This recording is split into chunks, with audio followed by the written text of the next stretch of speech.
પાછી ઓપરેશન જેવી પરિસ્થિતિ છે. કયું ગામ છે આપનું રણજીતસિંહ? કોલટ, અમદાવાદ જિલ્લાનું. બરોબર છે. શેના માધ્યમથી આપ અહીંયા પધાર્યા છો? યુટ્યુબ. બરોબર છે. તો આપે જે ભરોસો કર્યો તે પ્રમાણે એનું કામ છે કે નહીં? તમને જે વાત કરે તે બરોબર છે?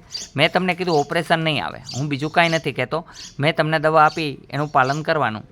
તમને એક કીધું એક ચૂટકી એક લેવાની, એ પાણીમાં નાખી દેવાની. જે આજે તમારા અમદાવાદના આસપાસ ઘણી જગ્યાએ લોકો કરતા હોય છે, 3-3 હજાર રૂપિયા પડાવતા હોય છે પાણીમાં બેસવાના, જ્યારે કોઈ એવું ચાર્જ લેવામાં આવતું નથી. તમને દવા જ આપી દઈ છે, એનાથી તમે જાતે જ પાણીમાં બેસી શકો છો અને મચ્છા ખેરી શકો છો. બરોબર છે? મચ્છા જળમૂળમાંથી નીકળી જાય છે. બીજાને અંદર જે પ્રમાણે સેવન કરવાનું કીધું એ પ્રમાણે દવાનું સેવન કરશો તો હરસ મચ્છરનું ઓપરેશન નહીં આવે. આ દુનિયામાં કરોડની કાલ લ્યો તો ગેરંટી આવતી નથી, વોરંટી આવે છે. હું એટલું કહી શકું છું કે 100% તમને બેનિફિટ ફાયદો થશે. મારી એક જ ઈચ્છા છે, માનવ સેવા, પ્રભુ સેવા.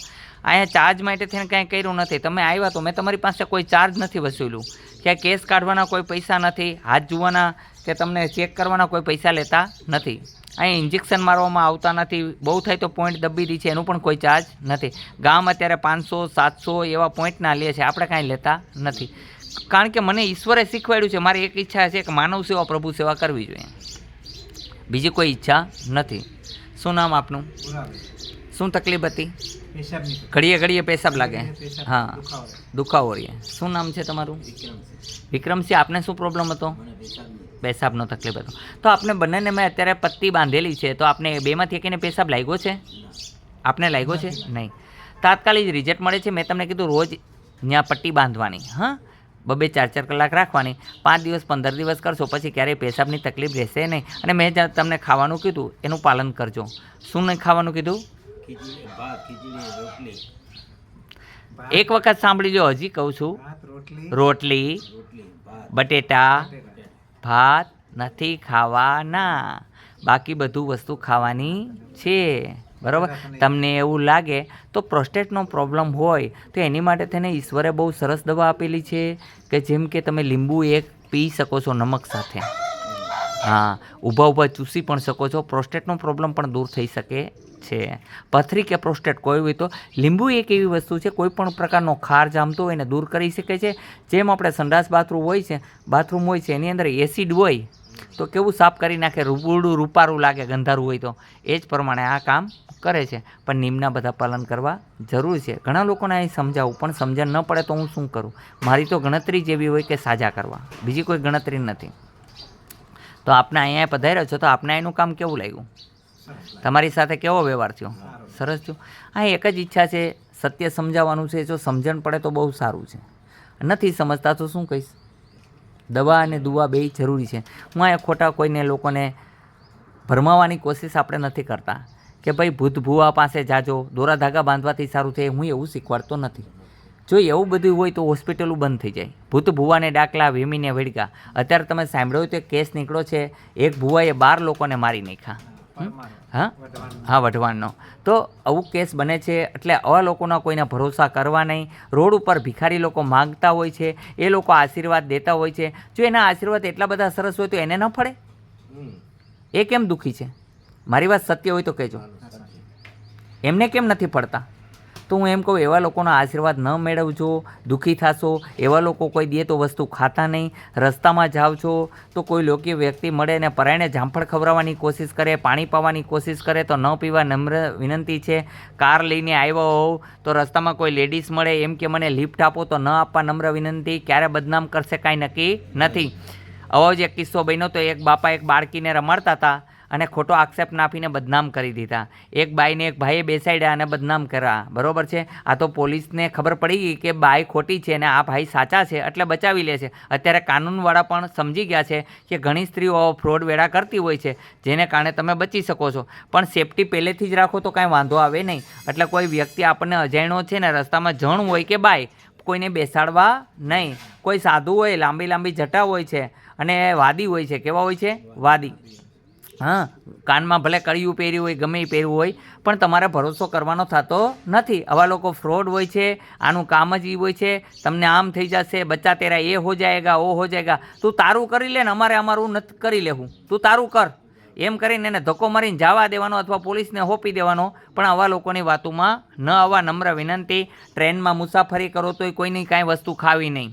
ભલે આસપાસના એરિયાવાળા હોય, તમને ખાસ ઓળખાણ હોય તો એક વાત અલગ છે, બાકી કોઈની વસ્તુ ખાવી નહીં. છે વિશ્વાસ કર્યા જેવો સમય. એક ભાઈ એવું જ કીધું કે ટ્રેનમાં હું મુસાફરી કરતો તો એક ભાઈએ કીધું વારે ઘડીએ જામફળ ખાવ ને, સફરજન ખાવ ને. મેં ના પાડી. લાસ્ટમાં એને પાણીના 2 ઘૂંટડા પીવડાવીને મને સુવડાવી દીધો અને મને આખો લૂંટી લીધો. સવારે હું જોઉં છું તો મારી કોઈ વસ્તુ પાસે નથી. તો આવો બનાવ ન બને એ માટે તમને બધાને સમજાવવા માટે થઈને કહું છું કે કોઈનો વિશ્વાસ ન કરજો. અને ભીતરમ જ્ઞાનમ પ્રગટમ, ભીતરનું જ્ઞાન પ્રગટ કરો. જ્ઞાન 4 પ્રકારનું છે. બ્રહ્મ જ્ઞાન, તત્વજ્ઞાન, કેવલ જ્ઞાન ને આત્મજ્ઞાન શ્રેષ્ઠ છે. પોતાનું જ્ઞાન જ પોતાને કામ કરે છે, કોઈનું જ્ઞાન કામ કરતું નથી. માટે તમારું જ્ઞાન મેળવો. હાલો, જય હનુમાન. રસીલાબેન તો ઝડપથી હાડવા માંડ્યા. આવતા રહ્યો રસીલાબેન. અહીંયા શું નામ છે આપનું? રસીલા. હા, કયું ગામ છે? રાજકોટ. રાજકોટ. કેટલા સમયથી પરેશાન હતા રસીલાબેન આપ? 3 મહિના. 3 મહિનાથી. હરેક દવા લીધી, કોઈ ફાયદો નહીં થયો હોય. અત્યારે કેમ છે આપને? સાવ સારું થઈ ગયું? ખટાશ નહીં ખાવાની, ઠંડુ પાણી નથી પીવાનું, ચિકનગુનિયા મેં દૂર કરી દીધો. 2 મિનિટની અંદર દૂર થયો કે વધારે ટાઈમ લાગ્યો? બસ 2 થી 5 મિનિટ થાય, બહુ થાય તો. એ તમારામાં દવા લગાડવામાં ઢીલ હોય તો. બાકી 2 થી 5 મિનિટની અંદર 100% રેડી થઈ જાય માણસ. પણ નિયમનું પાલન કરશો કે નહીં કરો? પાક્કું? હા, 15 દિવસે બતાવવા આવવાનું. પહેલાં અમે કોઈને નહોતા કહેતા 15 દિવસે બતાવવા આવવાનું. ત્યારે માણસને એમ થતું સમજી જાય, પણ માણસ સમજતા નથી. ખટાશ ખાવાનું ચાલુ કરી દે, અનલિમિટ પાણી પીવાનું, ઠંડા પીણા ચાલુ કરી દે. શું કરવાનું? પાણીપુરી ખાઈ આવે, ભેળપુરી ખાઈ આવે, પછી શું કરવાનું? એટલે એને માટે કહેવું પડે કે 15 દિવસે બતાવવા આવવાનું, વાયરસ ન રહી જાય એટલે. હા ને? તો આપને આ મજા આવી કે ના આવી? સારું થઈ ગયું એકદમ? તો તમને જે જવાબ આપ્યો તે બરોબર આપ્યો છે? એ નિયમનું પાલન કરશો ને? શું નામ છે આપનું? નિધિબેન. જે તમને તકલીફ છે તે દૂર થઈ જશે. હા, નિયમનું પાલન કરશો ને? શેનાથી નથી નાહવાનું? સાબુથી નહીં નાહવાનું. અને નાવ તો ઓરિજિનલ સાબુ જોઈએ, લીમડાનો કે હા, એનાથી નાહવાનું. એટલે ગમે તેવી તકલીફ હોય તે દૂર થઈ જાય છે. હો ને? તો તમને આ મજા આવી કે ન આવી? તમને થોડીક વાર તો એમ થયું બાપુ ગરમ છે અને મારા મમ્મીને જે દવા લગાડી તે બહુ તેજ છે, પણ તમારા મમ્મી શું કીધું પછી? મજા આવી ને? તો પછી આવું તાત્કાલિક દર્દનો ઇલાજ થાય. જે માણસ સત્ય છે કડવું લાગે છે. શું છે? મારો નિયમ છે સત્ય કહેવું. કે ખોટું કીધું? આ મેં જે વાત કરી સાચી છે ખોટી છે? તમને કેવું લાગ્યું રસીલાબેન? સારું લાગ્યું ને? મારો નિયમ છે સત્ય કહેવાનો. આજે મોબાઈલ દ્વારા ઘણી વખત આપણે ફેસબુકમાં ને બધે રિલેક્શન બાંધીએ છીએ અને રોજ આવરો ને ઓલો મેસેજ ચાલુ થઈ જાય, પછી એમાંથી ગતિ વધે અને પછી સંબંધ બગડે કે ન બગડે? એના કારણે એવું ન કરવું જરૂરી છે. પતિ સાથે વફાદાર રહેવું જરૂરી છે અને છોકરીઓએ માતા પિતા સાથે વફાદાર રહેવું જરૂરી છે. અને જેને કારણે એવા કોઈ કેસ ન બને. બરોબર વાત કરી ખોટી કરી? હા, આજે મા બાપનું કમ માને, મોબાઈલનું જાજુ માને, એ છોકરીઓ દુઃખી થાય છે, છોકરા પણ દુઃખી થાય છે. હા, અને લેડીઝ પણ દુઃખી થાય છે. પતિયદી પરમેશ્વરાય નમઃ ગણો. પતિ જ મારો માટે ભગવાન છે. હા, કે ખોટી વાત કરી? તમે રામને 50 વાર કહેજો, રામ મારી વાત સાંભળો, મને એક પાન ખાવું છે, ખવડાવે તો હું 25 લાખ રૂપિયા ઇનામ આપીશ. આપશે? તમારા વરને કહેજો, ન ખવડાવે તો મને કહેજો. ભગવાન જાગૃતમ દેવ પતિ પરમેશ્વરાય નમઃ. સત્યંશુ એકમાત્ર પતિની ભક્તિ કરી હતી. એટલે ભગવાને એમ કીધું કે તારા જેવી માં મળી જાય તો અમારું ભાગ્ય ધન્ય છે. ખોટી વાત કરી? એ કુલટા નારી છે, 50,000નો સાડલો પહેરે તો એમ કે કુલટા છે, એની નજર આવી છે, કહેશે કે નહીં કે? પણ એક સરસ મજાની બાઈ છે ને તૂટેલા કપડાં પહેર્યા તો એના વખાણ થાય. ખોટી વાત હોય તો પાછી દેજો. અને આવું કોઈને ગમતું નથી. હું આજે કહું છું સત્યતા, એ કોઈને ગમતી નથી. આ કડવી ઝેર જેવી લાગે છે. એનું કારણ કે આવા નિયમ પ્રમાણે હાલવું નથી. ગાડી ગમે એટલા કરોડની હોય પણ એમાં બ્રેક આપી હોય, મારો તો વાંધો ન આવે, ન મારો તો એક્સિડન્ટ થાય. બરાબર છે ને?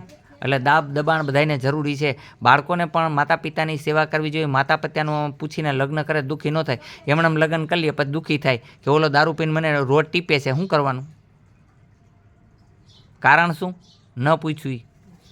ખોટી વાત કરી? સાચી વાત કરી? મા બાપ તમારું હિત જ કરશે, અહિત નહીં કરે. એ તૂટેલા કપડાં પહેરશે પણ તમને સારા પહેરાવશે. બેન, સાચી વાત છે ખોટી વાત છે?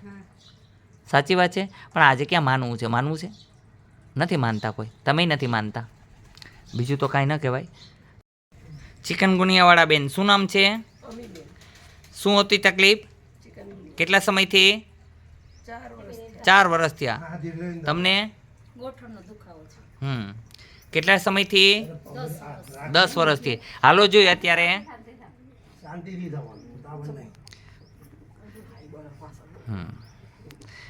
ઉભા રહ્યો બેન. હવે આપને કેમ છે અત્યારે? દુખાવો જતો રહ્યો? હા એમ. તમને કેમ છે બેન? ચિકનગુનિયા છે કે વયો ગયો? ખંભામાં આપણે દવા નથી લગાડી બેન, કે પોઈન્ટ નથી કર્યા, કાંઈ નથી કર્યું. મેં પાછળ કરી દીધું કમરમાં ને પગમાં. કેમ ફ્રી ન હોય તો 5 લાખ લેતા જાઓ. હાવ ફ્રી થઈ ગયા. હા, પછી ખંભાનું કરી દેશું. ચિકનગુનિયા હોય નહીં હોય તો કયો મને છે? અત્યારે ચિકનગુનિયા ન હોય, નામ નહીં. તમને જે ખંભામાં દુખાવો દૂર કરી દેશું પછી. હા, ઘરે જઈને દવા લગાડવાની, અહીં લગાડશું, ફોડકા થઈ જશે, પછી પોઈન્ટ કરી દઈશ એના. અત્યારે સારું હોય તો આ પાડવાની, ખોટું બોલો તો રામના હમ છે. સારું છે? હા એમ. તમને હાવ ફ્રી થઈ જશે. મેં એમ કીધું આટલી વારમાં કોઈ ઝડપી કરી દેતું હોય તો મારે જવું છે, અહીંયા થઈ જાય. હા એમ. તમને કેમ છે? સારું છે? તમને કેમ છે? સારું છે? તમને કેમ છે? સારું છે. વહી આવો બેન. આપને કેમ છે દીકરી? સારું છે. બોલો બધાય જય હનુમાન. આવો સંતાનવાળા ભાઈ, તમે અહીંયા આવો જે બે માણસ. આ એ પછી કરી દેશું, હમણાં દવા દેશું. એ તમને જે તકલીફ છે ને છાતીમાં એને દૂર કરી દેશું. શું નામ છે તમારું? શેની માટે આવ્યા હતા? હા, ત્યારે મેં શું કીધું તું? હા, ટાઈમમાં બેન થાય પછી કંઈક કરશું. તો કેટલા દિવસમાં બેનને ફાયદો થયો? 3જા દિવસે ટાઈમમાં થતા થઈ ગયા. બોલો જય હનુમાન. તો અહીંયા આવવાથી ફાયદો છે કે નથી? બરોબર છે. તમને તાત્કાલિક રિઝલ્ટ મળશે. નેટમાં વિડીયો જોજો કેટલા લોકોને સંતાન થયા છે. અત્યાર લગ્નમાં કોઈ કેસ એવો ખાલી નથી કે જેને નથી. કોક જ કર્મ નસીબવાળા હોય તો એને ન થયો હોય તો એમાં કોઈ ઓલું હોતું નથી. બાકી બનતી મહેનત એવી કે 100% સંતાન થાય. અહીંથી જે પ્રમાણે દવા દઈ અને નિયમનું પાલન કરે એને મેલડીમાં કોઈને નિરાશ કરતા નથી. બોલો જય હનુમાન. આજે બેન આવેલા છે, શું નામ છે તમારું? મીનાબેન. એ બેન અહીંયા ઘણી વખત આવી ગયા છે અને ઘણા લોકોને દર્દીને લઈ આવેલા છે. એમને વેરિકોનસનો પ્રોબ્લેમ હતો અને ઘણી બધી બીમારી હતી. અત્યારે હાવ એકદમ કન્ફર્મ રેડી છે, કોઈ પણ પ્રકારનો પ્રોબ્લેમ નથી. એમ જ ઘણી વખત દર્શન કરવા પણ આવે છે. અને અત્યારે હનુમાનજી માટે થઈને જામફળનો પ્રસાદ લઈને આવ્યા છે, ફૂલહાર લઈને આવ્યા છે. એમને એટલો બધો પ્રેમ છે અને લાગણીશીલ વ્યક્તિ છે અને સત્ય જ કહેશે જે કહેશે. તમને કેમ છે? આ હા, આ બેનને લઈ આવ્યા હતા. આ બેને જ આ બેનને લઈ આવ્યા હતા અને અત્યારે એમને પણ સારું છે. હા, સરસ. અહીંયા આવું છે. અહીંયા અત્યારે હમણાં આવ્યા હતા HIV વાળા, એને પણ ઈલાજ કરી દીધો છે અને સાયન્ટિકા વાળા આવ્યા તેને પણ ઈલાજ કરી દીધો છે. અહીંયા હરેક વ્યક્તિ માટે રોગનો ઈલાજ કરીએ છીએ. એક જ ઈચ્છા છે, માનવ સેવા, પ્રભુ સેવા, સત્ય તે હાલવું. રસ્તા છે તમારું? શું તકલીફ હતી? કેટલા સમયથી? 1.5 મહિનાથી. અહીંયા આવ્યા પછી હવે કેમ છે? સારું લાગે છે? મેં નિયમના પાલન કીધા યાદ છે? શું નહીં ખાવાનું? ઠંડુ પાણી નહીં પીવાનું અને લસણવાળું દૂધ પીવાનું. ઓકે. અત્યારે ફાયદો છે ને? કાંઈ ના. શું નામ છે તમારું બેન? શું તકલીફ હતી? અત્યારે કેમ છે? સારું છે? હા, તમને મેં કીધું એ યાદ રાખજો કે તમારે પગ કઈ રીતના રાખવા. મેં તમને 2-3 કસરત શીખવાડી કરવાની છે. બરાબર છે? અને બીજાના અંદર સૂજન ન થવા માટે થઈને તકીઓ રાખીને સૂવું જરૂરી છે. અત્યારે કેમ છે તમને વાહામાં? સારું છે? હા એમ. અહીંયા આવવા માટે થઈને આટકોટથી ગરણીથી થોરખાણ રૂપાદેશ આશ્રમ આવેલો છે. અહીંનો સમય સવારે 9 થી 12, સાંજે 4 થી 6 છે. સોમવારે રજા રહે છે. નિયમના પાલન કરવા નમ્ર વિનંતી. જય હનુમાન.